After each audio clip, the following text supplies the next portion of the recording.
تھی ARD کی حکومت، پیپل پارٹی کی، میاں نذیر صاحبہ کی، میاں نواز شریف صاحب کی، اور مولانا مفتی محمود کی، نواب رسول اللہ کا، ان کا متفقہ کینڈیڈیٹ وزیر اعظم کا میں تھا. تو میں کہتا وہ نہ چھوڑتا تو ادھر آ جاتا، ادھر میں نے چھوڑا تو ادھر چلے. بھائی مجھے سب نے متفقہ وزیر اعظم بنائے، دو پارٹیاں نہ بنی اس وقت موجودہ. وہ ایک طرف PDM ہے، جتنی پارٹیاں اس میں ہیں انہوں نے بھی مجھے متفقہ وزیر اعظم کا امیدوار پیش کیا، اور پھر عمران نے بھی مجھے کھڑا کیا کینڈیڈیٹ وزیر اعظم کا، اور میاں نواز شریف کے مقابلے میں بھی میں لڑا. تو جب متفقہ پارٹیاں یہ تسلیم کرتی ہیں یہی ہے وزیر اعظم، تو میں سب چھوڑ کے پیچھے کیوں ہٹ جاتا ہوں. تو وہ بات ہے، محبت ہے دوستوں کی کہ صدر بن جاتا. بھائی صدر بننے کی چیز بھی ہے، ملک کے اندر چیزیں آگے چلانے کی کوشش کرتے رہے ہیں. وہ میں 12 سال سے یہی جنگ لڑ رہا تھا. جہاں آج میرا آپ انٹرویو کر رہے ہیں، اس سے 2 کلومیٹر کے فاصلے پہ 12 سال کی عمر میں ایوب خان کے خلاف میں اسی جیل میں بیٹھا تھا. 2 کلومیٹر دور، 12 سال کی عمر. تو اب میں صدارت کے لیے کیا سوچتا؟ وہ میرا ذاتی کوئی اگر ہوتا ہے ایجنڈا تو پھر میں اس پہ کام کرتا.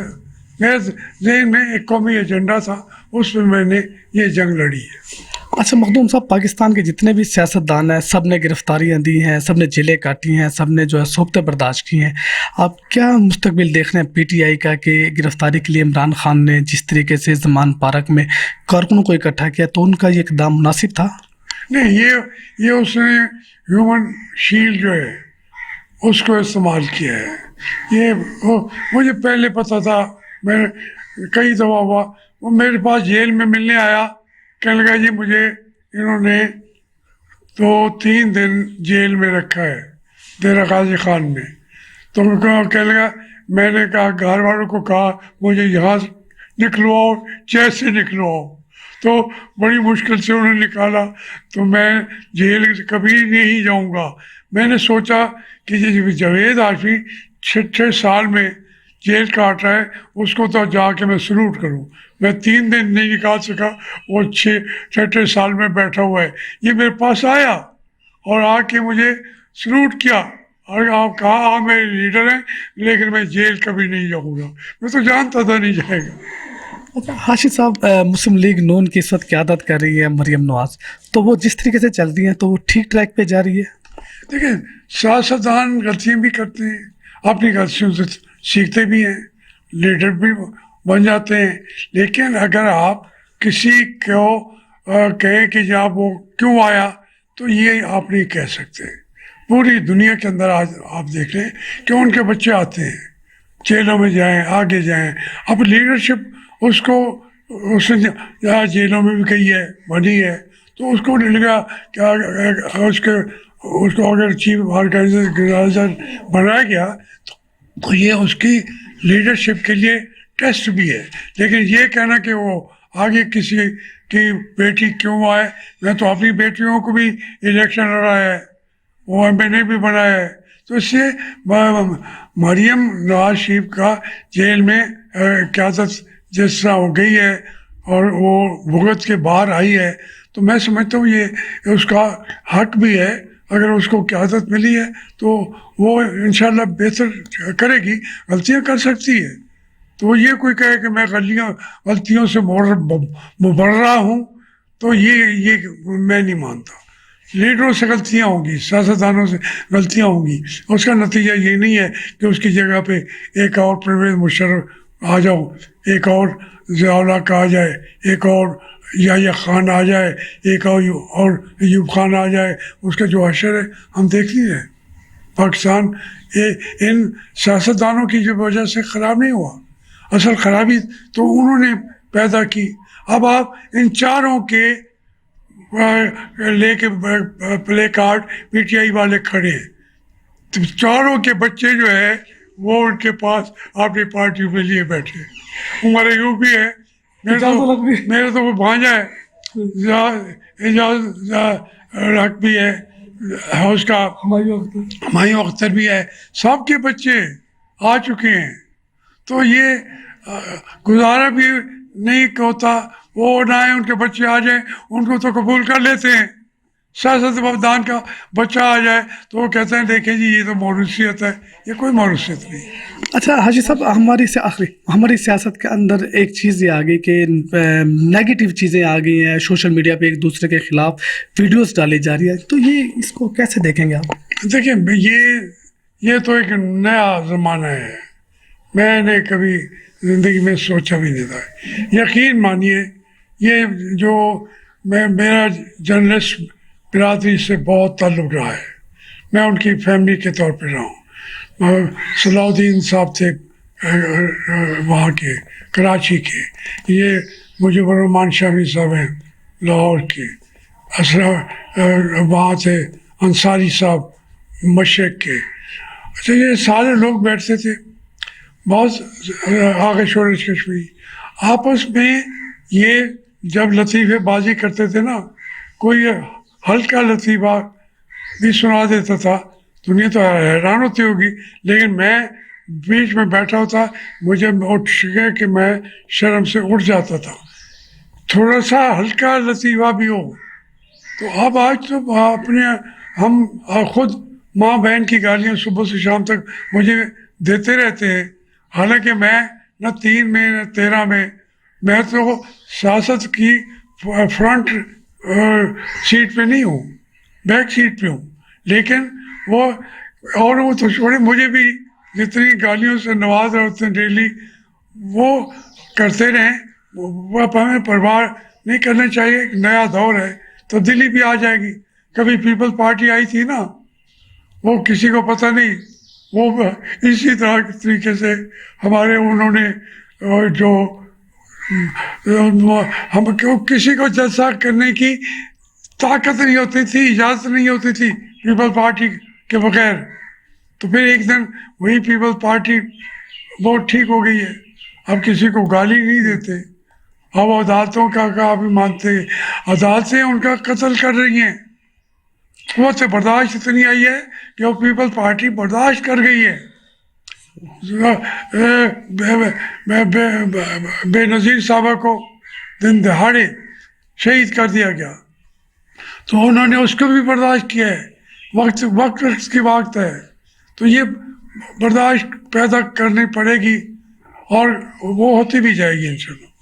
اچھا بس مختصر سے ایک آخری سوال ہے. آپ نے زمانہ طالب علمی میں سیاست کا آغاز کیا، 12 سال میں آپ نے جیل کاٹی، اور آپ جیسے بہت سارے ایسے لیڈرز تھے جو آپ کے بالکل سائے تلے انہوں نے زمانہ طالب علم میں سیاست کی، طالب علم کی اسٹوڈنٹ سیاست کی، اور آج وہ اچھے سیاستدان آپ جیسے، اور ہمارے لیے تو مشلے رہے ہیں آپ، بلکہ بہت سارے سیاستدان مشلے رہے. تو گزشتہ 2-3 دہائیوں سے اسٹوڈنٹ سیاست کے اوپر جو پابندی ہے، آپ کیا سمجھتے ہیں اسٹوڈنٹ سیاست ہونی چاہیے؟ یہ ضیاء الحق صاحب نے سب سے بڑا جو جرم کیا وہ یہی کیا کہ انہوں نے یونینز پہ پابندی لگا دی. وہ یونینز پہ پابندی نہ ہوتی تو ایکسٹریم کی سیاست نہ آتی، نہ ان کی سیاست بھی ایکسٹریم کی بنتی، نہ اسلامی جمعیت طلباء کی بھی کی بنتی.